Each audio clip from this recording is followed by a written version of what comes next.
Hello, I'm Keith May, Special Operations Chief for the Berkeley Fire Department. In this video, we will explain what causes fire weather in Berkeley and the science behind our recommendation that you leave the Berkeley Hills during extreme fire weather. Broadly speaking, California is entering a state of new normal. Fire seasons will be longer. Rainy season will be shorter. Droughts will not be uncommon. Temperatures will be hotter. Fires will burn intensely and uncontrolled. Climate impact and wildfires are a reality. The 2020 fire season showed that rainy seasons was indeed shorter. 4.2 million acres, which is roughly 4% of California, burned. There were over 9,100 fires with over 30 fatalities. 8,000 structures burned. PG&E public safety power shutoffs are a part of the new standard. And lack of rain, dry vegetation, low humidity, and strong winds make fire season especially severe. Given this new normal, let's talk about Berkeley's fire risk. Berkeley is divided into fire zones 1, 2, and 3. All of Berkeley, hills and flats, is vulnerable to wind-driven fires. The flatlands, which are fire zones 1, are densely covered with old wooden buildings and dense vegetation. But fire zones 2 and 3, which cover the Berkeley Hills, are the greatest risk, given the mountain topography, dense vegetation, and many narrow winding roads. All of these are challenges for fire response apparatus to navigate in the best of times.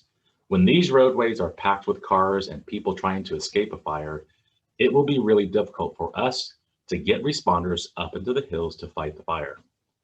In addition, the Berkeley Hills experience more of the dangerous Diablo winds that could ignite and spread a fire. Let's talk about why this is. Here's a little weather briefing. Normally, Berkeley winds come from the bay. They are cold and moist. Diablo winds are the opposite. They are generated when high pressure moves into the Great Basin region, which is Nevada, Idaho, Utah, and it generates winds that are pushed over the Sierras. The winds move over the deserts and are compressed, causing them to get increasingly warm and dry.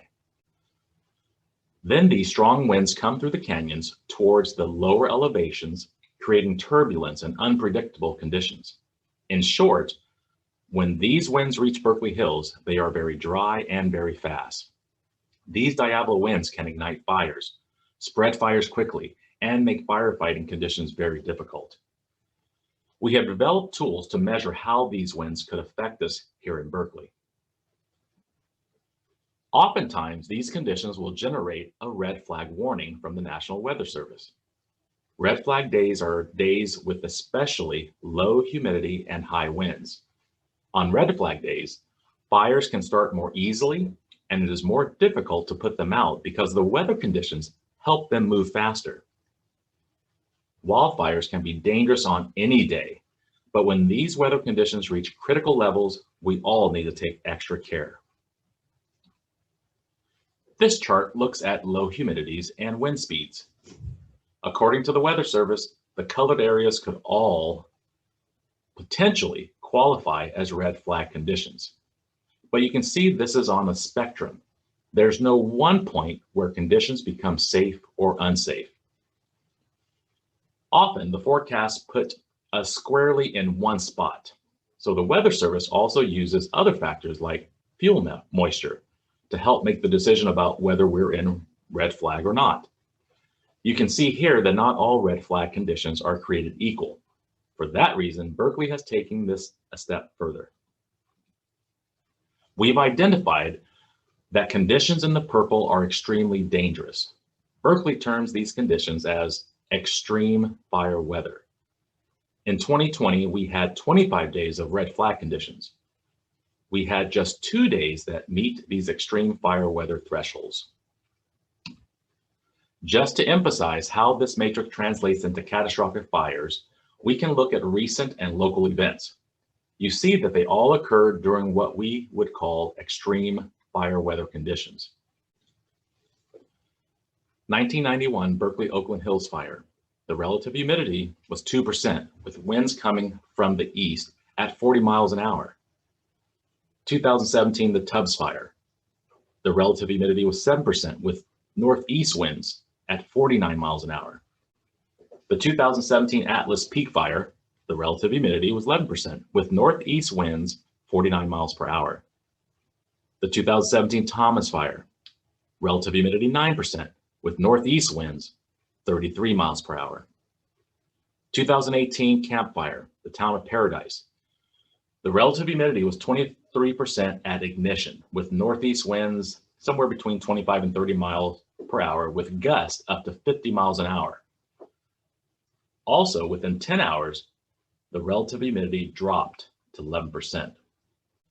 This illustrates why we want you to leave the Berkeley Hills during extreme fire weather. Now you understand why watching the weather is so important for your safety. Here are your next steps.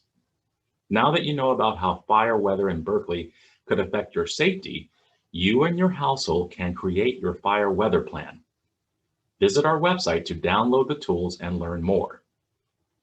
Sign up at acalert.org to receive emergency alerts for red flag warnings and extreme fire weather. Visit community.zonehaven.com to learn your evacuation zone.